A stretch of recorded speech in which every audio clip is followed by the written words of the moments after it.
Snacks பார்த்திங்கன்னா வீட்டிலே செய்யலான்ட்டு தான் ரெடி பண்ணிகிட்ருக்கு. இது வந்து அதிரச மாவு.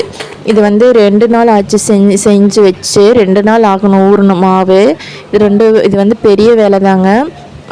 வீட்டிலே பார்த்தீங்கன்னா ஈர அரிசி மாவு அரைச்சி அதில் வெள்ளைப்பாகு ஊற்றி மிக்ஸ் பண்ணி ஒரு 2 நாள் ஆன பிறகு தான் நல்லா ஊறின பிறகு தான் அதிரசம் நல்லா எண்ணெயில் நல்லா எலும்பி வரும். இது ஒரு பெரிய ப்ராசஸ். 2 பேர் இருந்து செஞ்சால் ஈஸியாக செஞ்சிடலாம். இது 1 by 1 தான் போட்டு எடுக்கணும். அதிரசம் செஞ்ச உடனேயும் அந்த டேஸ்ட் வராது. ஒரு நாள் விட்டு சாப்பிடும்போது இன்னும் நல்லாயிருக்கும். அதிரசத்துக்கு மட்டும்தான் இவ்வளோ பெரிய வேலை. ஈவினிங்க்கு வந்து ஸ்வீட் கார்ன் வேக வச்சுருக்கேன். தோசை மாவுக்கு அரிசி அரைக்கணும்.